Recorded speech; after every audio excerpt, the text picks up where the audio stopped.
reaction to my opening statement. Just landed, I believe, from traveling with President Trump to the border today and yesterday in a Justice exclusive. House Minority Leader Kevin McCarthy, who joins me now.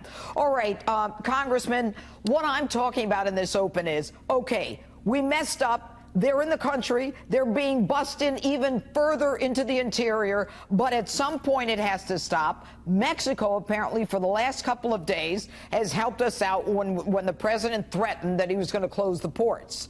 So what are you seeing there? And is anything going to change?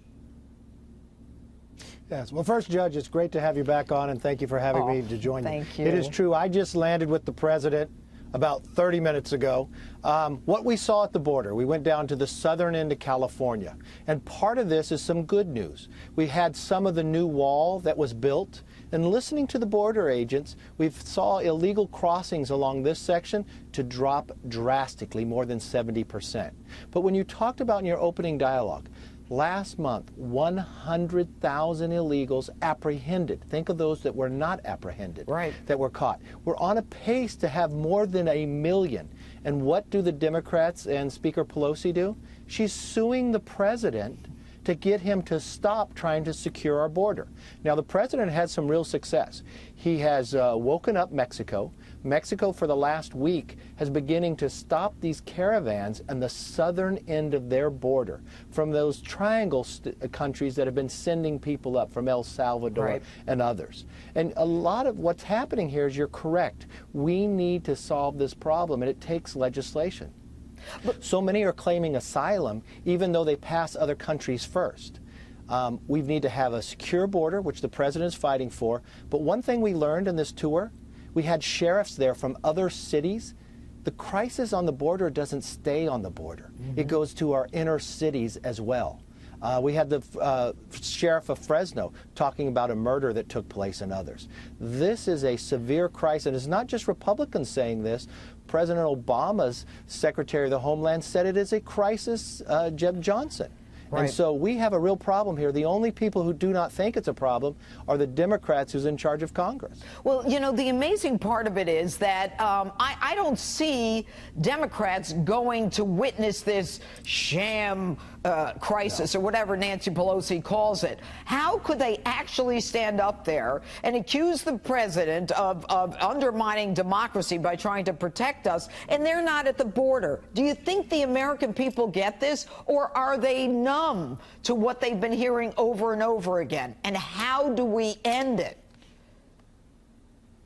I hope they do exactly what our president has done. He has sat down and listened to the border agents. We sat down through a long discussion, and a number of sheriffs that have been along the border. And it's exactly what you just brought up. They talked about the only people coming to the border are Republicans. They have not seen Democrats down there. If people would simply put politics aside and put their country first, we are a land of a rule of law. But what we're seeing happening down here, new records are being broken. We need to do something to change the course. The president is doing so much. Building that new wall and that barrier has made a fundamental difference. Those are not my words. Those are the Border Patrol agents who work that area. And they have seen from the crime dropping, from the illegals coming across, but we've had more than 100,000 who were apprehended. And for Nancy Pelosi to try to claim there's not a crisis, I've been in the Situation Room with the president, and we have a Homeland Security stand up and try to talk about what's going on. And Speaker Pelosi said, "I don't believe you. I don't want to hear from you."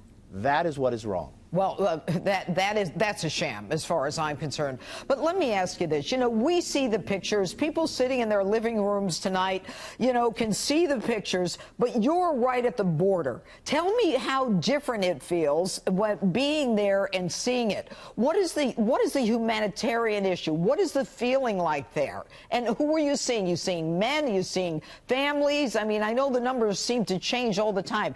Who is it? Who's coming in? You know, the sad part about what the border agents have told us is that you're seeing families, but they're not real families. They're taking these unaccompanied children, putting them with other people, and lying to the agencies to try to come across. Because of some court decisions that we had, the Flores decision and others, it kind of ties the hands of what government can do. That's why Congress has got to act. The president is correct. But the president has done something that others have not in the past. He got Mexico to act. So Mexico is beginning to stop these caravans with very large numbers just in the last 4 or 5 days on the southern end of Mexico, which will help. But we already have a major crisis going forward. And you see it being overloaded. And now you're asking the Border Patrol agents to do something different. They're now not on the border because of the need. They're inside providing, whether it be in a hospital, be providing food and others. So now we have our border opening up. That's why building this wall is so important. All right, and the new portion that has been built. I don't have much time. I want to ask you this. All right, when we talk about now this new president, Obrador, in Mexico, he's very much a leftist socialist. We supposedly had a deal a year ago. The president gets tough and says, your cars ain't coming in, and that's the way it's going to happen. What leverage do we have over this guy to keep him on track? Because Mexico's going to start being overloaded themselves. They will. Our greatest leverage is having President Trump, but what really we should do is pass and solve this problem in Congress. We are a week away from having 100 days of this new Democrat majority, and I ask your viewers and I ask anybody in Congress, what have they done? What have these Democrats accomplished? You know what they've done? 20% of their bills outside of suspensions are just resolutions. Don't even go to the Senate. It's not law. They are wasting their majority while America has a crisis. Thankful President Trump is taking action. All right, and it's good to have you with us, Minority Leader Kevin McCarthy. Thank you so much. I know it's been a long few days. Thank you.